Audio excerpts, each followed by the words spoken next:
Chapter 252, Al-Karti 4. Eugene waited in silence. This might seem obvious, but Christina really resembled a niece. From the first time that Eugene saw her face, he had already sensed a strong resemblance. But after Anise had woken up, perhaps because of her influence, even Christina's aura had begun to resemble that of Anise in the past. Especially when she was sitting in a chair like this, her legs crossed, her head tilted to one side, her eyes narrowed into slits, her forced smile dripping with barely constrained emotions. A tide of irritation and anger that she was struggling to hold back. Except for the teardrop mole at the corner of one eye, Christina looked so similar to Anise that it was enough to give him goosebumps. Eugene remained silent. It could even be Anise for all he knew, the one who was currently in possession of the body that was sitting in front of him like this. Up until now, Eugene had never once confused Christina with Anise, but right now he honestly couldn't tell them apart. It was a different story once they actually said something, but so far, whether it was Anise or Christina sitting in front of him, they had just kept glaring at Eugene with that same forced smile. Eugene could only stay the course. In fact, whether it was Christina or Anise who was currently in front of him, Eugene had no intention of changing his behavior. Currently, Eugene was kneeling down in front of them without feeling any shame for doing so. It wasn't just Eugene. Right next to him, Mare was also kneeling down, the corners of her mouth drooping as far as they could go. The prolonged silence finally ended as Christina opened her mouth and asked, "Why did you do it?" They were currently in a family room of a downtown hotel. They had tried to get separate rooms, but Anise had insisted on the family room, arguing that in a dangerous place like Helmuth, it would be difficult for them to deal with any unexpected situations if they were in separate rooms. Fortunately for them, this family room only had a shared living room and separate bedrooms. Deep down, Anise wasn't very satisfied with this fact, but to prevent Christina from overheating, she had to agree to settle for something like this. This had all happened just yesterday. Until now, until the night before, there hadn't been any problems. But then Eugene and Mare had left for the Khazard Hills. No, the Khazard Mine, leaving Christina in the room on her own. It was all for the purpose of potentially collecting more fragments of the Moonlight Sword. As Eugene tried to figure out what to say, he recalled the conversation that they had just had before the silence began. "Welcome back, Sir Eugene." "Ahem. Hamel, why aren't you looking me straight in the eyes?" "Cough.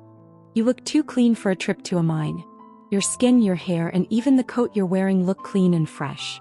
Your shoes aren't even stained with dirt, let alone any coal dust. Your body even smells like it's fresh out of the shower." My body odor is usually like this." "Why don't you look me straight in the eyes and try to say that again? I should have warned you about this several times already. If you lie, there's no way that you can go to heaven. That's just another way for me to say I can and will personally send you straight to hell. Mayor Meridian, the same goes for you as well. Why aren't you looking me straight in the eyes? I can detect a faint sweet smell coming from your lips. And please don't make any foolish excuses, Mayor Meridian. Did Hamel bribe you to keep your mouth shut by stuffing you with sweet treats? Please let me explain. Just how many people have you killed?" At that point, Eugene had just meekly gotten down on his knees. He didn't really think that there was anything humiliating about doing so. Even in his previous life, Anise was the most bothersome person to deal with when she got angry, and that was still the case even now.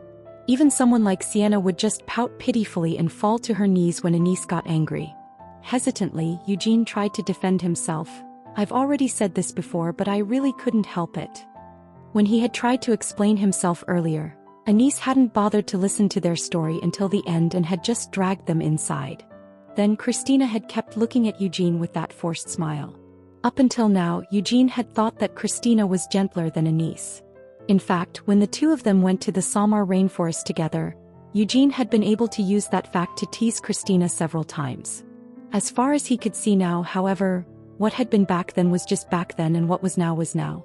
The Christina in front of didn't look in any way gentler than Anise had ever been.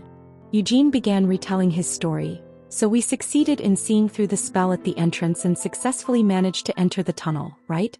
Up until that point, we really didn't face any problems. Eugene had been able to get through the spell covering the entrance with Akasha.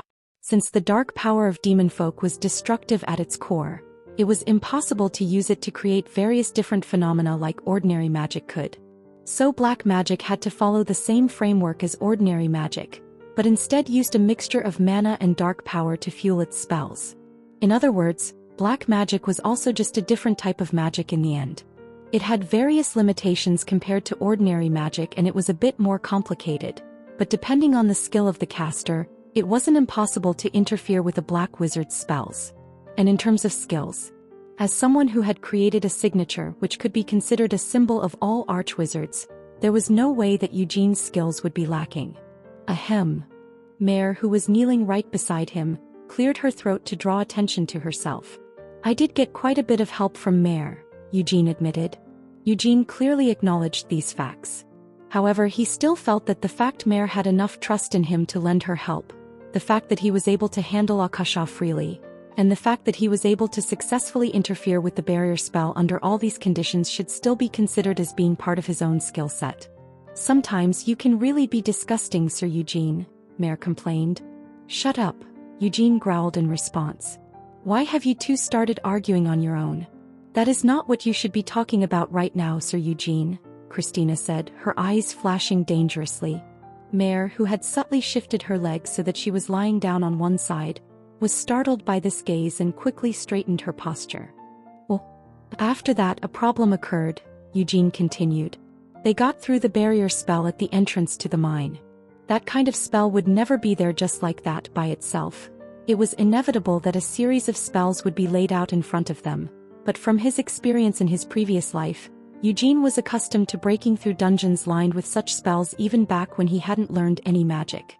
He manipulated his own mana to suppress all of his life signs to their very limit, and on top of that he added a spell. Having thus reached a state that was no different from complete invisibility, Eugene walked into the tunnel. This wasn't some place where rare treasures had been hidden, nor was it a black wizard's dungeon. It was an open secret that the Khazard mine was an arena frequented by low-level demon folk. If that's the case, then they could have just changed the name of the place to Khazard Arena. Don't you agree, Christina? But they actually had their own reasons for not doing that, Eugene proudly revealed. What was the reason? Christina asked, briskly getting to the point. Eugene trembled as if he had been caught in an earthquake as he stammered. Well, that's... Were they just trying to emphasize to their visitors that this was a secret, shadowy location? That was Eugene's first thought upon entering the mine and taking a look around. Dented ore carts were lying around here and there, some even with wheels missing. The rails were rusty and crooked because they hadn't received any maintenance. However, as Eugene slowly crept further down the tunnel, he realized that a lot of things seemed to have been purposefully altered. He had initially thought that it was a mine in name only, but the inside of the mineshaft was surprisingly well maintained and in good condition. At some point in the middle there were no more black magic barriers, so from then on, Eugene was able to focus on figuring out whether there were any fragments of the Moonlight Sword and what the true purpose of this mine was. So did you get caught by the demon folk during all this? Christina questioned. Eugene took offense to this. Hey, who do you think I am? Even in my previous life, when I hadn't learned any magic, I was a master of infiltration and reconnaissance. Christina cut him off. I heard that whenever you needed to do any infiltration or reconnaissance, you always went together with Lady Sienna. So in your past, you probably never needed to use any magic yourself, am I wrong? Arg. Eugene unconsciously groaned in pain and clutched at his chest. Krasitna's irrefutable statement of fact had transformed into a dagger and stabbed into Eugene's chest. I wasn't caught. Eugene gasped out through the pain. He wasn't lying. While in stealth, he hadn't been discovered by any of the demon folk. Then what happened? Christina asked, her brow furrowing in a frown. In the underground tunnel of the Khazard mine, in the depths of darkness, Eugene pulled out the Moonlight Sword. The gray blade shone even in the dark, but that ominous and mysterious sword wasn't bright enough to thoroughly illuminate the darkness. The hilt of the Moonlight Sword was able to resonate with its fragments. That was something Eugene had been able to confirm when he had first gotten his hands on the hilt. If there were more fragments of the Moonlight Sword left somewhere within this mine, he knew that he would be able to find them using the hilt. While Eugene had wondered if it might be more reliable to try and find them using Akasha's draconic spell, he decided that the risk was too great. He recalled the first time that he used the draconic spell that had been engraved onto Akasha. When Eugene had attempted to find Vermouth's location through the Moonlight Sword, it had been a failure. He had suffered a blow to his psyche from the unbearable strain of that ominous feeling. If the Demon King of Incarceration hadn't pushed him away in the middle of his vision, Eugene's mind might have been eroded by the ominous abyss within the Moonlight Sword and collapsed completely. Even thinking back on it was a shitty experience, so Eugene didn't feel any regrets in clearly tabling that option. While he was in the middle of going down the tunnel, solely based on the expectation of some resonance from the Moonlight Sword, the light of the sword suddenly trembled. Without Eugene even telling it to do so, the light that formed the blade of the sword began to point in a certain direction, and the vibration of the hilt helped him to determine the location. The Colosseum was at the very bottom of the mineshaft, Eugene reported. It was just as the rumors described it. An arena where low-ranking demons would fight. Thanks to him deliberately picking a day when there weren't any fights, the arena was silent. The only ones there were a manager and the guard demon folk who were on patrol. The Moonlight Sword was pointing below the arena, Eugene elaborated. There weren't any apparent paths or doors in the direction that it was pointing to. Eugene checked again using magic. He immediately found a door leading to a basement that had been hidden using magic and various contraptions. Eugene emphasized the importance of his finding. Wasn't it extremely suspicious even just by itself? But I didn't just head in blindly either. I searched underground by using a spell first. There were more demon folk swarming below than all of the demon folk that I had passed while making my way down the tunnel. As long as he sent in the feathers from prominence ahead of him, Eugene would have been able to clearly grasp the situation down there, but as a high-level spell, its mana fluctuations were too strong. As such, he had no choice but to use an ordinary detection spell, which only gave him incomplete results but was less likely to be discovered. Eugene couldn't help but consider the situation seriously. No matter how much he thought about it, if he wanted to break open this hidden door and head down further, he would need to give up his stealth. But was that really all that big a deal? Both the hilt and the light from the Moonlight Sword were still pointing downward. Eugene continued his story. So I went down further. I'm just telling you this in advance. While I might have used a brute force method to open the door and head down deeper, I didn't kill anyone immediately after intruding. To start off with, I attempted to follow the resonance of the hilt at top speed, so that I wouldn't even have time to run into anyone. The final destination of his search was the lowest floor of this underground area. Unlike the upper floors, this floor had the appearance of a proper mine. There were carts containing mounds of dirt and various ores, and the rails were also in neat condition. While they might not take anything out to sell it, they were still digging for something deep underground. So that's why they must have stuck to calling it a mine, Eugene finally declared. What exactly were they mining for? Christina inquired. Eugene's face twisted in a scowl as he replied, Silent Darkness, Oregon. Christina couldn't tell why he was making such an expression, but Anise immediately understood why Eugene would be making such a face. As expected from someone who used to serve the Demon King of Carnage, Anise commented, Sister, what do you mean by that? Christina asked. The Silent Darkness ore is just a whitish-colored ore. It isn't mined anywhere on the continent and has no magical value. The only place where that ore is mined is in the territory of the Demon King of Carnage in Helmuth. Anise explained. This is a matter from 300 years ago. The followers of the Demon King of Carnage used to shove the souls and dark power of their subordinates, or any other demon folk, into the Silent Darkness, Oregon. They could make use of the stored power whenever it was needed, Eugene informed her. The demon eye of divine glory possessed by the Blade of Incarceration, Gavid Lindman, was bestowed on him by the Demon King of Incarceration. The demon eye of darkness that Rakshasa Princess Iris had was a power bestowed upon her by the Demon King of Fury. It wasn't just demonies either. Each of the Demon Kings had their own different powers and abilities that they could then bestow upon their followers. Eugene continued. To put it in simple terms, they ground up the low-level demon folk and infused their strength and essence into the Silent Darkness, Oregon. However, wasn't that an authority granted by the Demon King of Carnage? All of the Silent Darkness ore used by the followers of the Demon King of Carnage was directly gifted to them by the Demon King. Anise muttered, with Christina relaying these words to Eugene. Eugene scoffed. There's no way that bastard road could have reached the same level as a Demon King.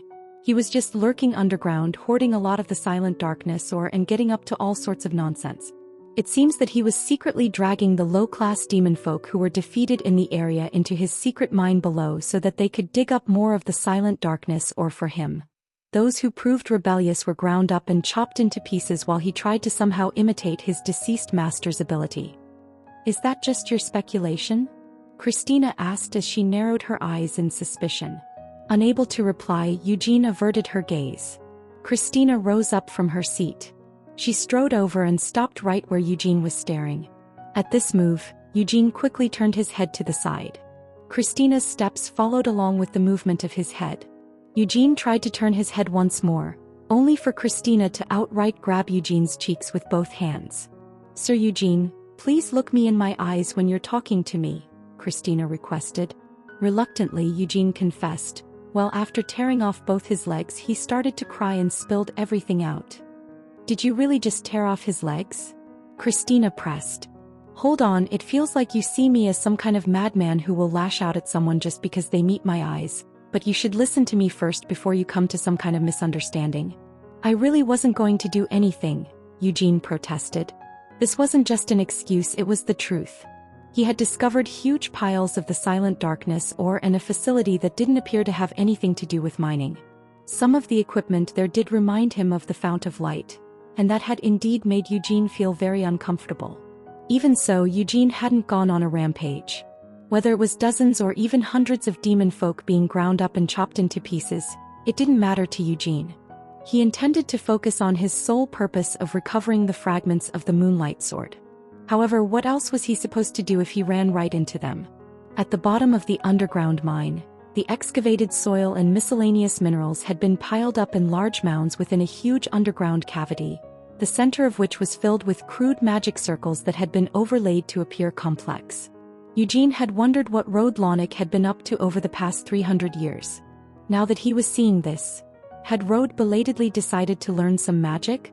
But if that was the case, the results were far too appalling. It was at a level where Rode didn't seem to have any talent for magic, nor the persistence to train diligently. In fact, the strength of the Rode that Eugene finally found in that underground cavern wasn't much different from what it had been 300 years ago. Instead of having improved, his strength even seemed to have shriveled from the last time that he had seen Rode on the battlefield.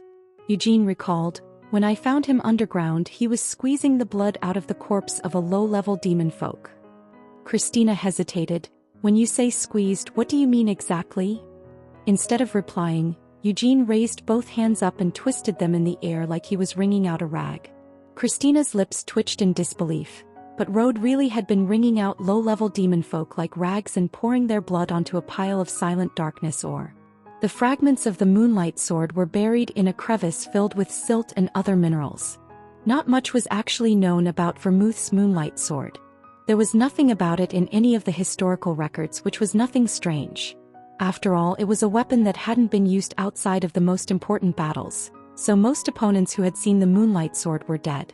It was only natural that Rode, who had fled from the battlefield in fear for his life, had no idea about it, especially since Vermouth had only acquired the Moonlight Sword after defeating the Demon King of Carnage.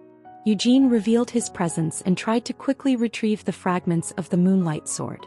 Rode, who was in the middle of wringing out some more demon folk, was naturally able to notice Eugene running past him.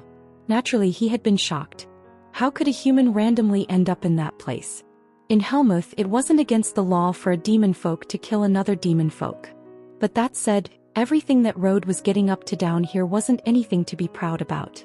After a brief and casual conversation, Rode naturally tried to kill Eugene in order to silence him.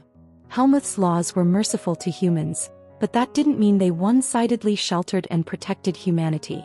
So what if one tourist went missing? Rode was confident in being able to handle the aftermath of an incident of that scale. "That bastard was the one who tried to kill me first," Eugene burst out. "So what was I supposed to do, just stay still?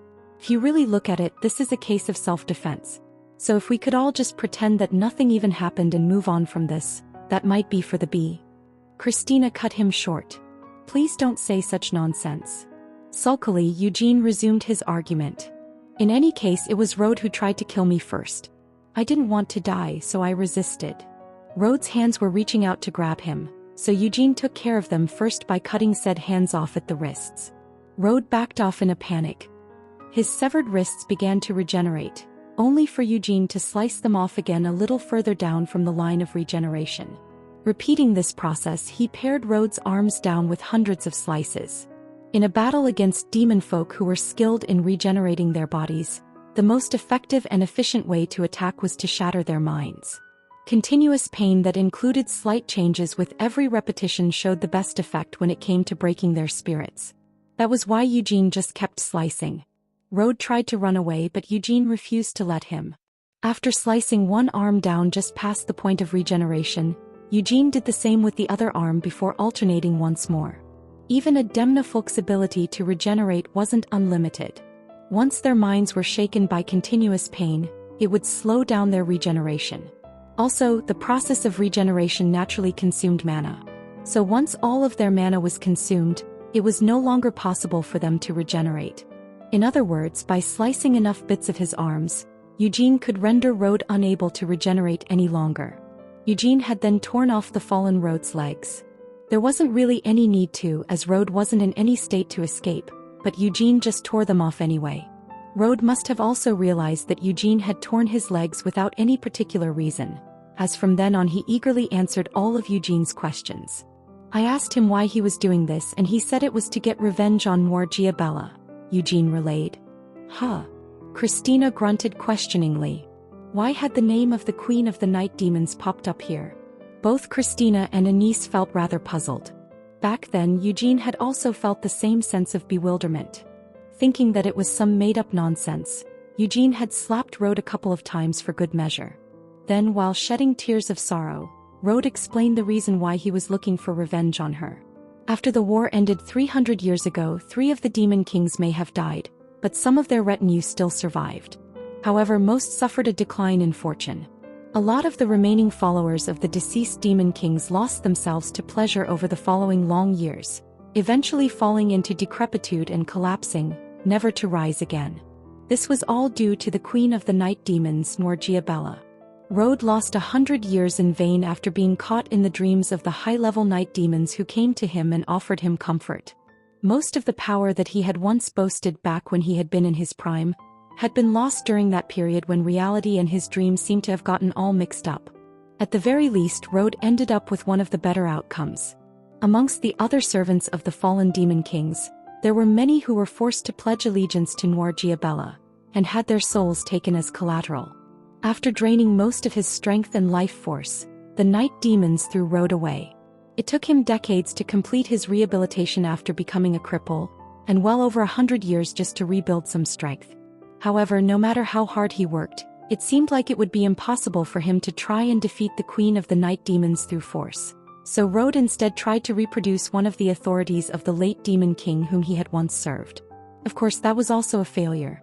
There was no way that Rode, who wasn't all that impressive in the first place, would be able to reproduce one of the abilities of the Demon King of Carnage.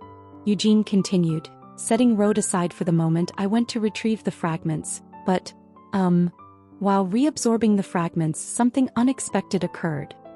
Something unexpected? Christina repeated curiously. The cave began to collapse, Eugene admitted. Regarding this, Eugene felt it was completely unfair to place the blame on him. He had no intention of demolishing the mine.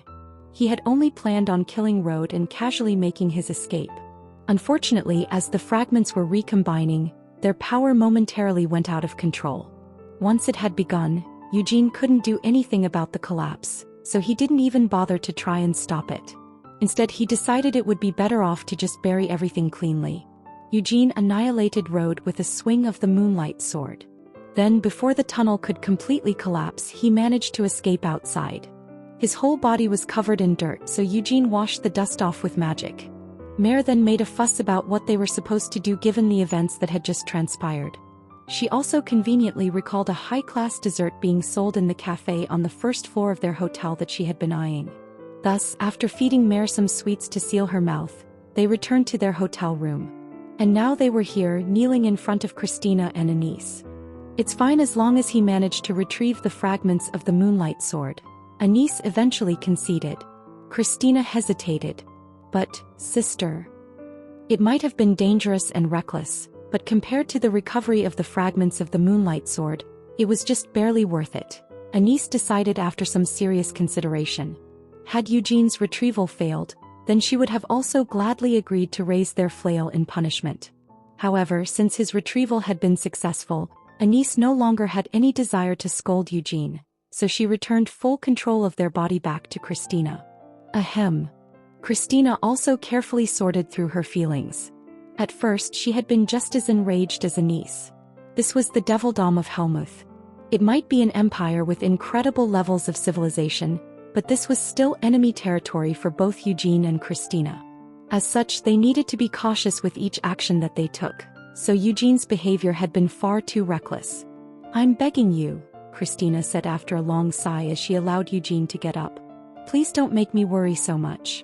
Even she didn't really know why, but out of nowhere, Christina pulled Eugene into a hug. Eugene stiffened at this sudden action. He had been about to tell her how many fragments of the Moonlight Sword he had been able to retrieve, but Christina's sudden move had left him speechless. "Oh my God!" Anise also let out a scream. This scream finally served to snap Christina's mind out of her frozen state. This was definitely just her pure concern. Like a mother hugging her child when they were about to go out. No, not like that. Like a woman's concern for her lover who was about to go to the battlefield. How unscrupulous. Anise chided her. Christina stammered, "It wasn't me. Sister, it was you, wasn't it? You're the one who made my body." "I beg your pardon. If I really had taken control of your body, I would have kissed the idiot instead of just ending it with a hug." Anise corrected her. Christina squeaked, "Eek."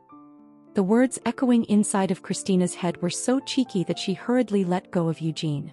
Mare, who was looking at Christina with scornful eyes, refused to sit on her knees any longer. She switched to sitting cross-legged in a huff and glared at Eugene and Christina. "Stop playing around. When exactly are we going to the Dragon Demon Castle?" Mare demanded. However, there wasn't any reply. Eugene just shut his jaw that was hanging open, and Christina spun around, slapping her own steaming red face. "I said, when are we going to the Dragon Demon Castle?" Mare screeched loudly. Chapter 253. Alcarti 5. Eugene Lionheart had come to Helmuth. Morgiabella smiled brightly when she heard the news. For an incident of this scale, a meeting of the loyalty should have been held, but Babel was staying silent. It was easy to guess the reason for this. During the night march held at the Lehane fortress, the brave Molin had made an appearance, and even the Demon King of Incarceration had descended upon the scene. Gavid Lindman, who had visited the event in order to gauge the strength of the continent, had been forced to withdraw in humiliation. "An important guest has arrived," Moore said with a giggle as she swirled her wine glass. The Demon King of Incarceration had said that he was looking forward to the hero visiting him in his castle. As such, Gavid, who was unwaveringly loyal to the Demon King, had no way of touching Eugene currently. It wasn't just Gavid either. There was also the Demon King of Destruction, who had been silently biding his time within his fief of La Vista for hundreds of years. Even if the servants who were sworn to the silent Demon King of Destruction and the Demon King of Destruction himself were still alive and well, it was the Demon King of Incarceration who had been ruling Helmuth for the past 300 years. The Demon King of Incarceration was the Emperor of Helmuth. There were none among the demon folk who could deny this fact, and most of the high-ranking demon folk were members of the vassal households who had sworn their allegiance to the Demon King of Incarceration. As long as Duke Gavid Lindman, who could be considered as the pinnacle of these loyal subjects as the Blade of Incarceration, remained silent, the other demon folk who were under his command wouldn't rush forward to make a move. In other words, Eugene Lionheart was surprisingly able to walk quite safely through Helmuth. If he chose only to travel to the safe cities, any casual manifestations of violence on behalf of the demon folk would pose no threat to him. "What do you intend to do?" a man's voice inquired. Moore replied with a laugh, "What else can someone like me do? I'm not sure how Gavid considers me, but I personally think that he and I are friends. Also, I too have sworn allegiance to the Demon King of Incarceration." At these words, the man on the screen in front of Noir could only smile wryly. "All that considered, I have no intention of stirring things up needlessly from my side," Noir claimed. She took a sip of her wine, then puffed her chest out proudly. The man kept the same wry smile on his face as he stared at Noir. If the innate nature of all demon folk was chaos, Then the Queen of the Night Demons was the most chaotic existence amongst all of the chaotic demon folk that the man had met. Yet what the Queen of the Night Demons wanted wasn't just chaos. What she desired was the second coming of that nightmarish era from over 300 years ago.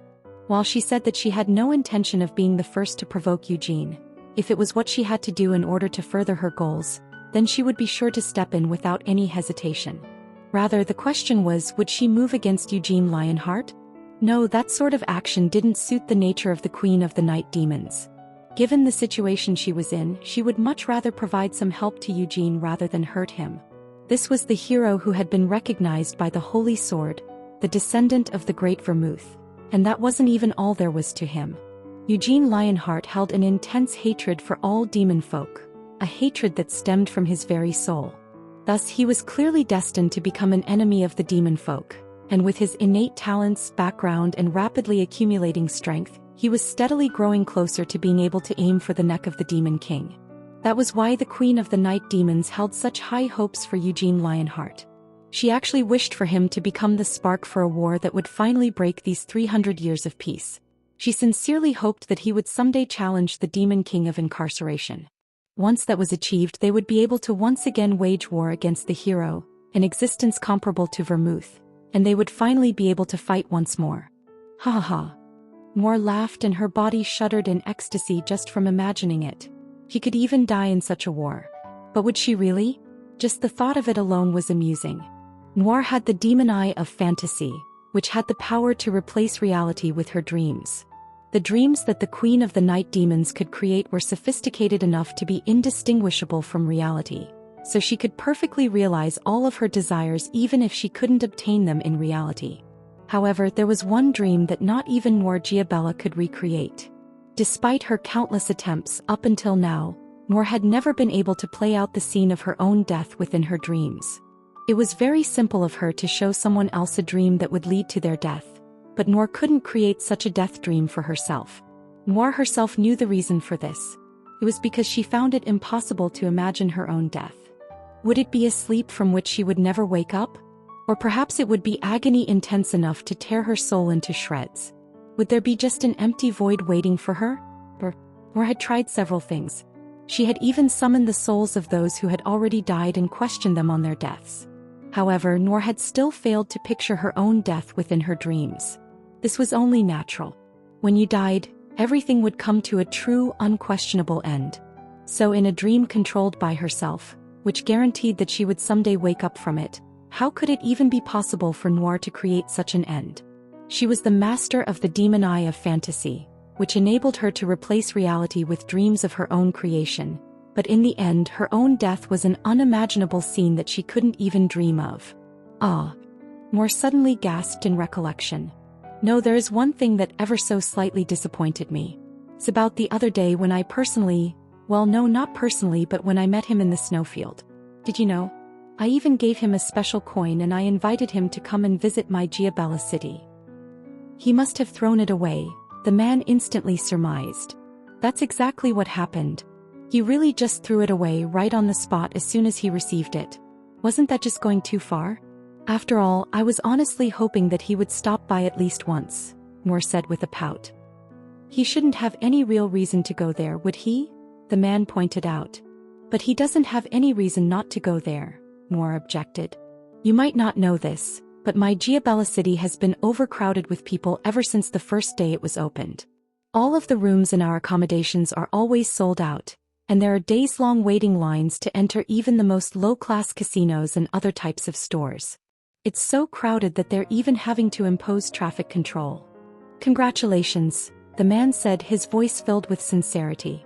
Giabella City, which had boasted of becoming a new landmark of Helmuth, was proving to be a success that surpassed all expectations.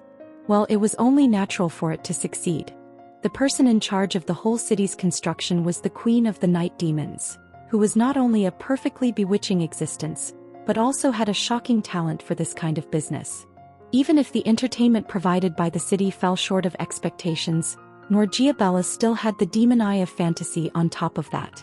The countless humans and demon folk who had already entered the city were sure to have become prisoners of the dreams that Noir Giabella had shown them. Just the amount of money earned in a day alone was definitely astronomical. But what was truly valuable for the demon folk was the regularity with which the visitor's life force could be harvested. Why don't you come and have some fun as well? Moore offered. If you do come to visit. Though I might not take care of you myself, I can appear to you in your dreams. The man shook his head. Allow me to decline your offer. At his polite refusal, Moore shook her now completely empty wine glass and giggled. You're an interesting man, Balzac Ludbeth, but you're also pretty damn boring. Arathis Black Tower Master, Balzac Ludbeth was smiling wryly from the screen in front of Noir. Is that so? However, I actually quite like that side of you. Yes. Haha, the ultimate goal of your wizardry truly is quite fun and interesting, but in reality men like you who are so obsessed with their goals are blind to everything else, so they're quite boring, Noir complained. I also quite admire you, your grace. After all, you do donate a huge sum of money to the Black Tower of Magic every year. Also, it's not just with the Black Tower of Magic, you've also provided me with plenty of personal support, Balzac said appreciatively. Is that right? Noir cocked an eyebrow. However, I'm actually quite dissatisfied with you. Why didn't you entice Eugene Lionheart to come visit Giabella City? Balzac confessed, I'm actually not all that close to him.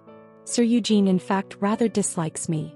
If that truly is the case, then Eugene Lionheart must be quite hard-hearted. After all, haven't you shown Eugene Lionheart all sorts of kindness, Balzac? I thought that I heard that you warned him of several dangers and helped him develop his signature. Does he still dislike you even with all that? Moore asked. As you already know, he holds great hatred and prejudice against all black wizards. It's a pity, but I feel like it can't be helped, Balzac admitted with a shrug. Moore hummed. Even though I've seen many black wizards over the course of my very long life, I've never seen a black wizard as peculiar as you.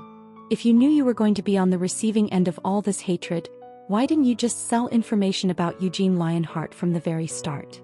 Balzac excused himself. I've never obtained any information worth selling. Are you really not going to sell it even to me? Noir asked with a coquettish laugh as she crossed her legs.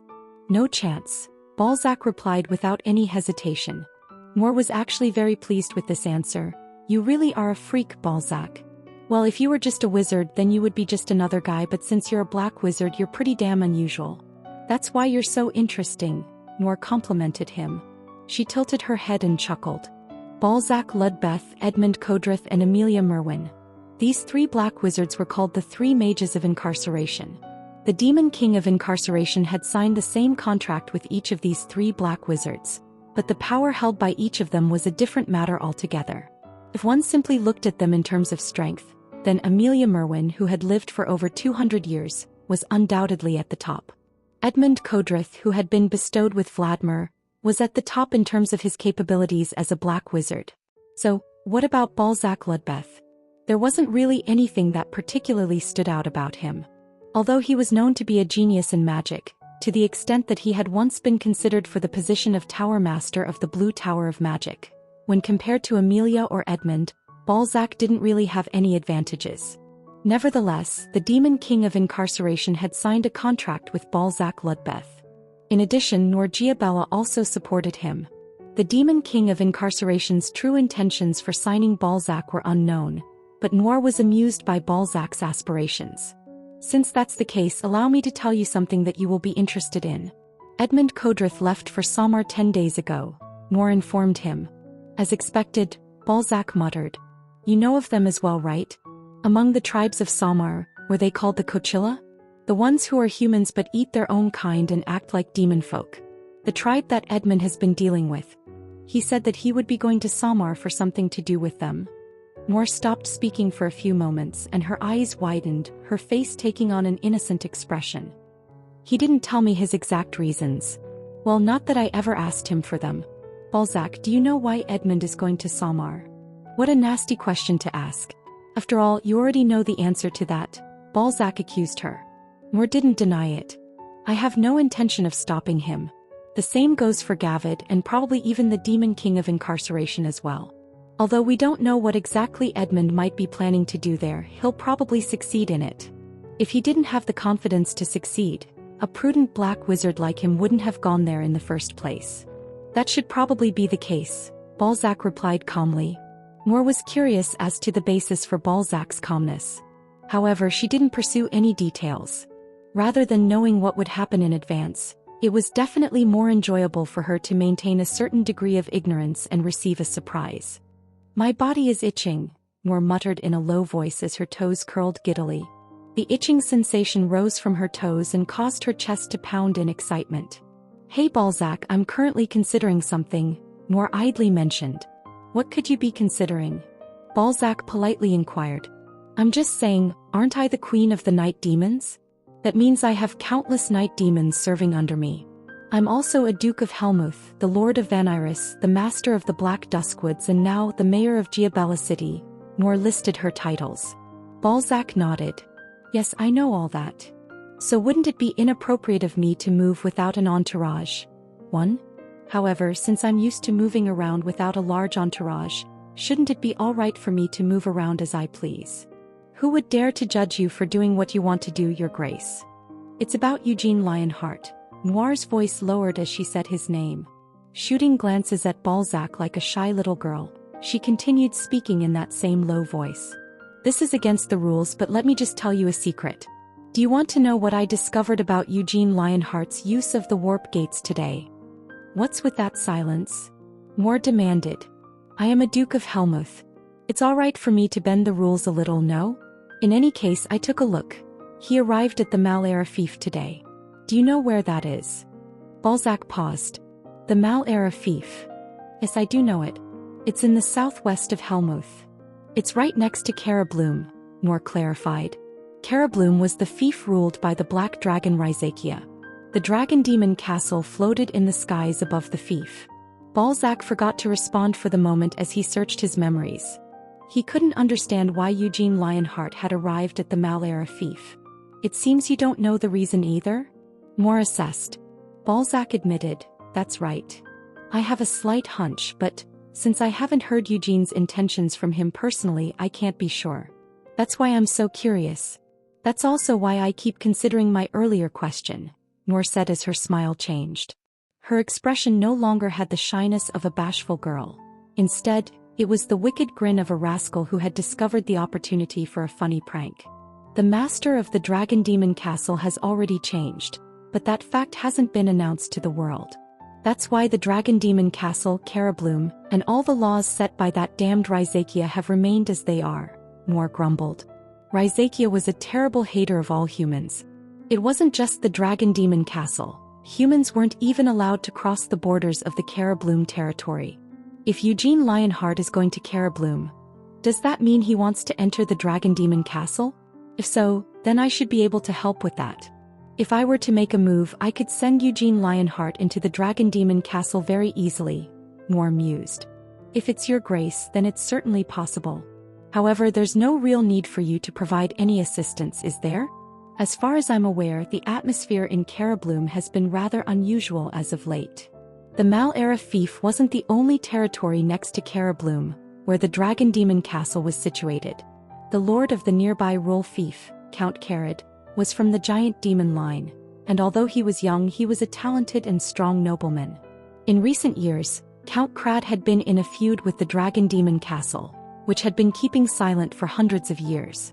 Perhaps it was out of fear for the name of Duke Rhyzakia, but he had yet to directly apply for a rank challenge or a territory war. However, Count Carad continued to intrude into Carabloom's borders. If the trend continued, then a territory war was bound to break sooner rather than later. I don't know why Sir Eugene wants to enter Carabloom. After all, it's not even certain yet that there is something that he wants to see in Carabloom. However, from the rumors floating around, there is a little something that I know for sure," Balzac revealed. "What is it?" "From what I've heard, Count Carad has hired Lavista's devil beast in preparation for his war against the black dragon Rhyzakia. It seems that you can hear rumors about Helmuth even in Aroth? It's not like I don't have my own eyes and ears in Helmuth just like you do. The devil beast from Lavista, the fief of the demon king of destruction. There was only one existence that name could be referring to.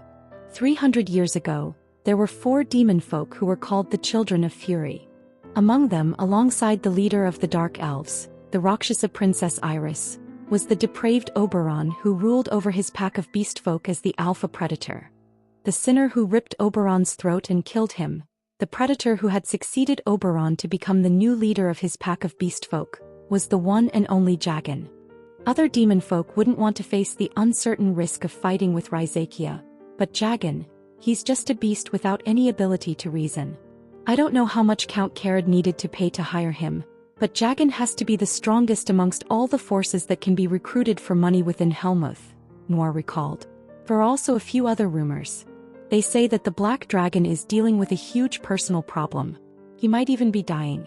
Apparently, this is the reason why the Black Dragon hasn't been seen in the past 200 years. Has the Black Dragon truly died? Balzac asked tentatively. He's probably not dead, yet? Noir said in an uncertain tone. So you're saying that even you don't know for sure, Your Grace? Noir didn't reply and just grinned brightly. Staring at her smile, Balzac continued speaking. If Jagan really has been hired by Count Karad, Carabloom will be far too dangerous for Sir Eugene. If Jagan truly is the madman that the rumors paint him as, he will definitely pick a fight with Sir Eugene, who's said to be the second coming of the Great Vermouth. Noir nodded. That could also prove quite interesting. Huh. Don't you agree? Jagan is Oberon's descendant. He's also a vassal of the Demon King of Destruction. Eugene Lionheart is Vermouth's descendant and the hero. For a few moments, Noir pictured the two of them in her head. Then she leapt up from her chair. She couldn't stand it any longer.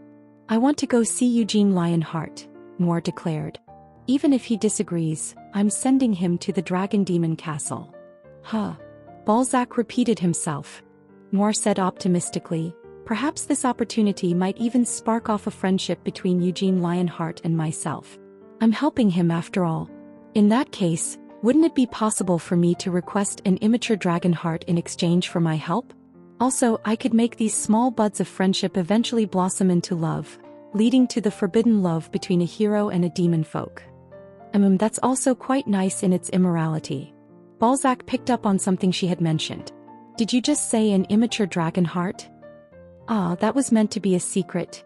You can't tell anyone, okay? Noir warned him with a smile as she shook her finger in Balzac's face. Balzac changed the subject. Are you heading there now? There's no reason why I should go any later, right? I also happen to be free at the moment. Well then, bye-bye, Balzac, Noir said as her eyes curled up in a smile. Dead or alive, see you next time. Chapter 254, Alcardi 6. The Mal-Era Fief was a secluded place without any particular tourist attractions. It had been like this in the past as well. Since it was in a place far away from any of the 5 Demon King castles, Eugene had never visited this place in the past.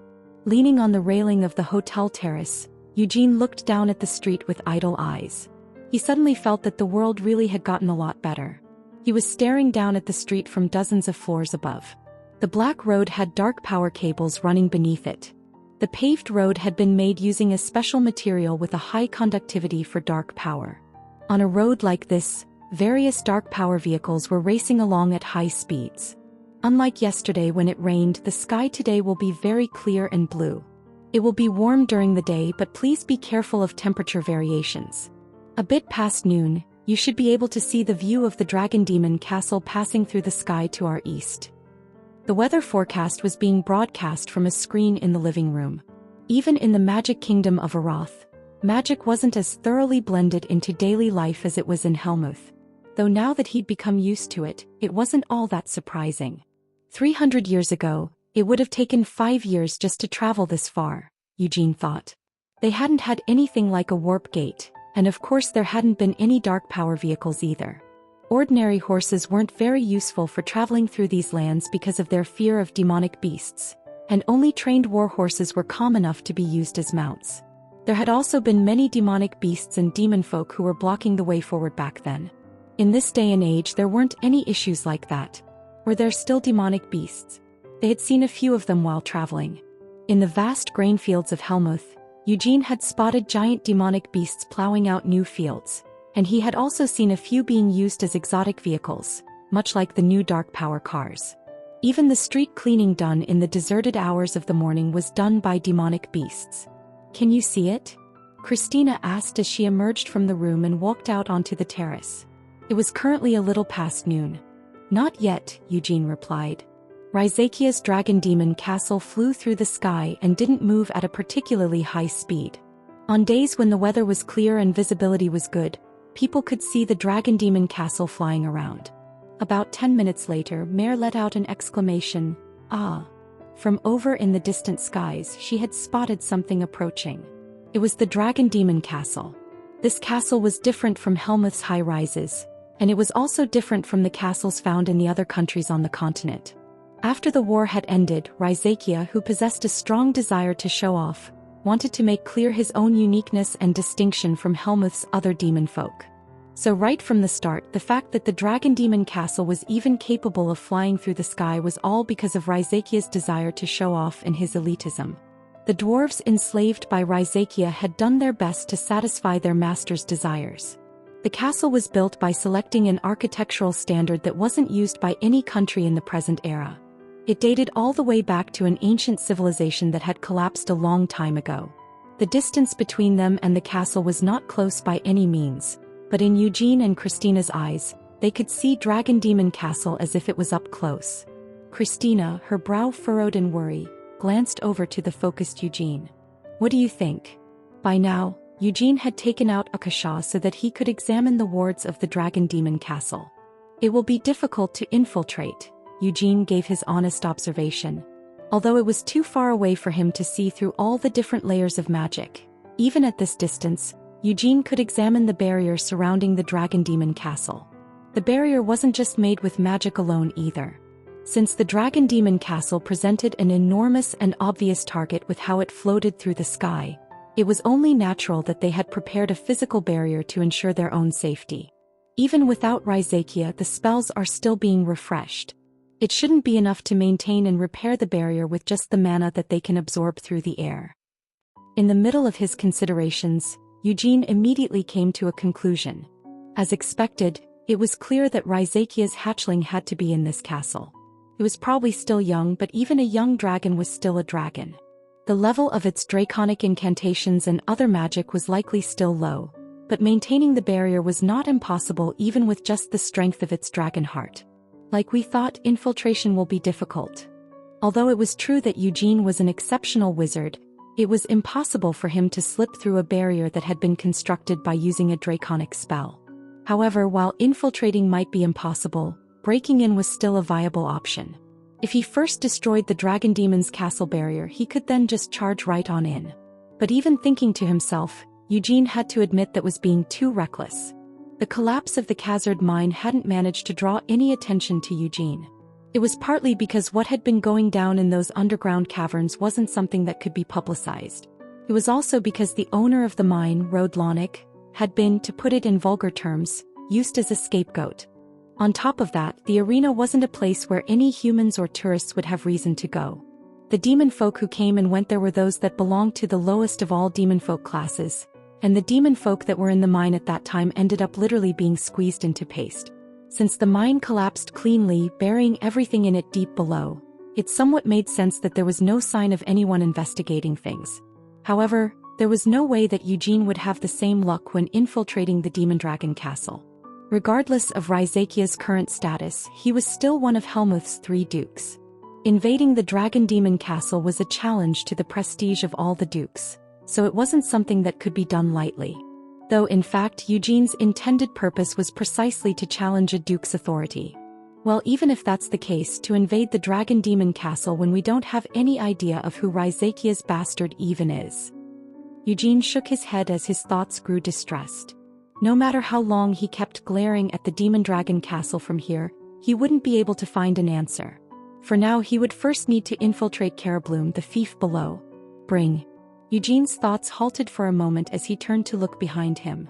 The room's phone, yet another product of Helmuth's magical technology, was ringing.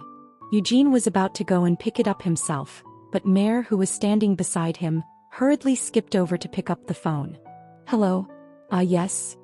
Mare had been grinning with delight as she answered the phone, only for her expression to quickly change. Mare tilted her head to the side and turned to look at Eugene. "Sir Eugene, apparently a guest has arrived?" "A guest?"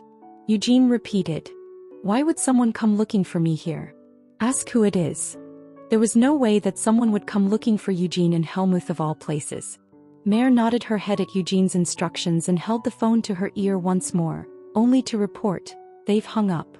"What is going on?" Eugene muttered, his expression furrowing as he returned from the terrace into the living room. He thought about phoning the lobby on the first floor, but just as he was about to grab the phone, he froze in place. The same went for Christina, who was still out on the terrace.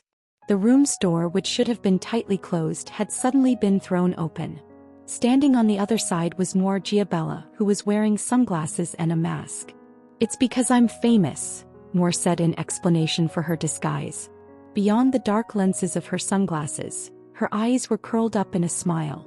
As she took off the mask that even covered her nose, the big smile on her face became even more dazzling. "Although I feel like I may have overdone it with the disguise, it can't be helped, no? Recently, due to the great success of Giabella City, I've been appearing so often on the TV and in newspapers that even small children in the countryside should be able to recognize my face." There was no reason for him to keep listening until she was done talking.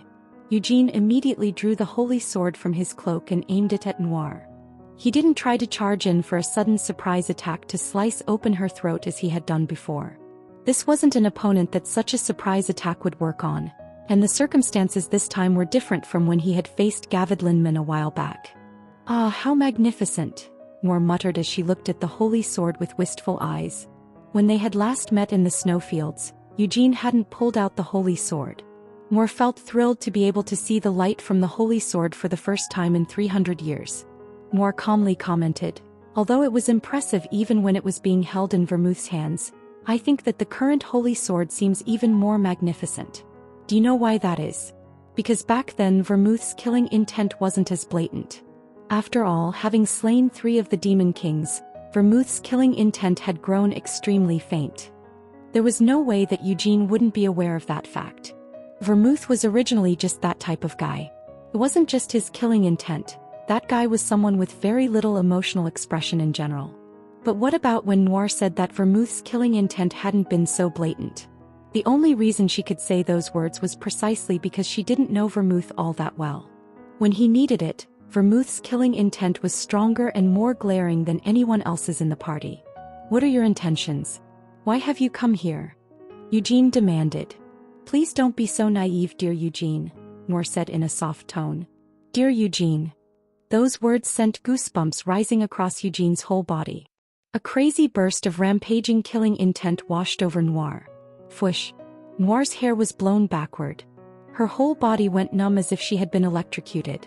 Yet Noir continued speaking in a soft, unperturbed voice. "This is Helmuth, the land of the demon folk. In this country there is no place that I cannot go. Could it be that you really haven't thought this might happen? You didn't expect that I would miss you so much I couldn't help but come looking for you?" Of course Eugene had considered this. He hadn't even donned a disguise and had instead entered Helmuth with official permission to do so. So in regards to the Queen of the Night Demons, Noir Giabella, Eugene had thought that there was a chance this insane demon folk might try to contact them for no particular reason. Eugene demanded once more, "Why have you come here?" Noir Giabella was certainly insane, but even so, it wasn't like she was incapable of holding a conversation. At the very least, Eugene couldn't sense any killing intent coming from Noir at the moment. Of course, the fact that Noir wasn't showing any killing intent was by far not a good enough reason for Eugene to put away the holy sword. But instead of taking offense at his demands, Noir seemed to have fallen in love with Eugene's show of blind hostility. With a grin, Noir peered over the drawn blade to look around their room. Her gaze first went to Mare, who was openly glaring at her. Although Noir hadn't seen Mare in the snowfields, she had heard the rumors. Originally from Aratha's vaunted royal library of Akron, it was said that the custody of this familiar that had been personally crafted by the wise Sienna herself was transferred over to Eugene along with Akasha. "I've always said that Sienna Meridian is quite the mystery. Why did she create a familiar that so closely resembled herself?" Noir winked at Mare. Perhaps she wanted to have children? If that was the case, then it's even more inexplicable. Why would she need to create a familiar for that? Sienna's looks were quite beautiful, so she could get any number of men if she only wanted to. Noir wasn't able to finish her words. The holy words sliced through Noir's neck, sending her head flying up in the sky. Grit. Yet, instead of the sound of the head rolling on the floor, the only thing that could be heard in the aftermath of the attack was the sound of Eugene grinding his teeth. Plop. Noir's hands reach out to catch her head as it fell back down. Huh. Noir still attempted to let out a laugh, but even that was choked off as her head fell apart. It wasn't just her neck that had been severed, even her head had been split into 2 pieces by the blow. Noir held her bisected head back together with both hands until everything reconnected. It seems like it's only natural that she wouldn't die from having her throat cut. Her regeneration is also very fast. So slicing her to pieces faster than she can regenerate probably won't work, Eugene assessed his target. Even though he had just chopped her head in half with the holy sword, Eugene parted his tightly clenched jaws and said, "I asked you, why have you come here?" Without showing any distress from her injuries, Noir said with apparent contrition, "It seems I've made a mistake. I'm sorry, please don't get angry, dear Eugene. I forgot that you are Sienna Meridian's disciple." "You don't call me that," Eugene growled through gritted teeth. "Are you offended by me calling you dear Eugene?"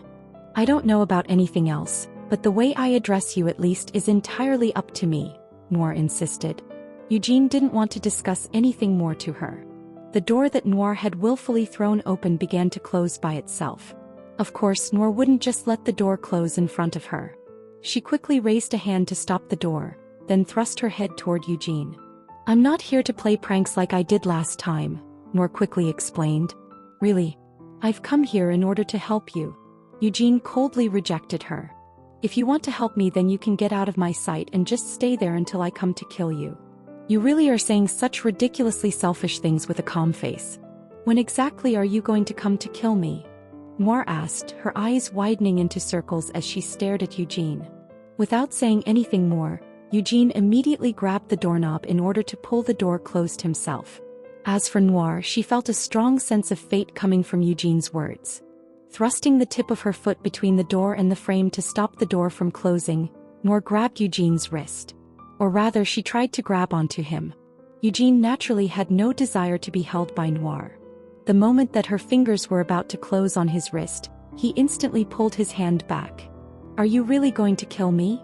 Noir asked excitedly. Neither of them was moving from where they were standing. Only their hands were flashing quickly through the air as they stood in place. Noir tried to grab Eugene while he tried not to get caught. Instead of annoyance, Noir actually felt a tingling sense of excitement rising in her heart just from their childish game. In these 300 years since the war had ended, Noir had never once failed in getting what she wanted. "So what, do you want me to not try and kill you?" Eugene challenged. No, I would be quite happy if you did come to kill me. When that time comes, I will also happily and enjoyably do my best to kill you," Noir declared cheerfully. "If this wasn't a bond of fate, then what else could you call this? Perhaps a grievous tragedy?" Noir tried to imagine how one day Eugene, the hero, would come to kill her. There was no way that Noir could just die easily. Honestly speaking, her own defeat and death was something unimaginable to her. If they were to try and kill each other, Noir felt that the only one to survive it would be herself.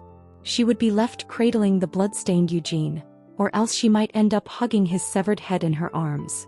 When she kissed his still warm lips, the smell of his blood would wash over her. Just imagining it caused Noir's body to heat up. Noir suddenly asked, "You want to enter the Dragon Demon Castle, don't you?" Their hand-to-hand game of tag froze immediately. Eugene pulled his hand back with one clear motion and Noir stopped trying to grab onto him. The fun would just have to be postponed until later. "If you want to enter the Dragon Demon Castle, I can help you," Noir offered. Eugene hesitantly asked, "Why the hell would you do that?" "There are several reasons, actually. First of all, I like you. The fact that you're Vermouth's descendant as well as the hero who's been recognized by the Holy Sword are nice enough. But it's also good to see that you're a completely different, far more greedy person than Vermouth. You know what I mean by that, right?" Noir said as she pulled her sunglasses down the bridge of her nose and showed Eugene her eyes. Her eyes that were filled with the light of countless stars stared right into Eugene's. The demonies of fantasy. Although he risked being enthralled by those eyes, Eugene refused to back down. If he really wanted to be safe from her demonies of fantasy, then he had to avoid even standing in front of Morgiabella in the first place. Her strong dark power and those absurd demonies weren't abilities that could be blocked by mere sunglasses. You really are a fascinating existence for me, dear Eugene, Noor said seductively. Her voice was horrible, disgusting, and even gave him goosebumps. However, even greater than those sensations was Eugene's intrigue in Noir's offer to help him enter the Dragon Demon Castle. How am I supposed to trust you? Eugene asked doubtfully. Noir posed her own question in return. As a Duke of Helmuth and Queen of the Night Demons, what reason would I, Noir Giabella, have to lie to you like this? Noir glanced down at her shoe that was stuck in between the cracked open doorway and smiled. Please open this door and invite me in, Noir politely requested. I prefer alcohol over tea, but since it seems like you would rather not have drinks with me, why don't we have a chat over some nice tea? Boom. Eugene gave the door a light kick before turning around. Noir walked through the now open door and followed him inside. After meeting eyes with Mare, who looked frightened, and Christina, who was glaring right back at her, Noir smiled. Ah, how nice. The murmur unconsciously escaped Noir's lips. A descendant of Vermouth who resembled Hamel, the saint of this current era who resembled Anise, a familiar who resembled Sienna. There were some slight differences, but right now this place reminded Noir of back then, 300 years ago. Your beds are quite wide, Noir commented with a glance at the large beds as she walked through their living room. As a hotel suite in Helmuth, the beds here were tailored to accommodate demon folk of all different physiques, so they were mostly quite large. There's enough room for 4 people to roll around on. How about it? Before we talk, why don't we share a nice dream together? Get lost, Eugene barked sharply. Even your cold rejection is sexy, Noir said with a giggle as she sat down on their sofa. Well then, let's start our discussion about the young master of the Dragon Demon Castle, the Dragon Princess.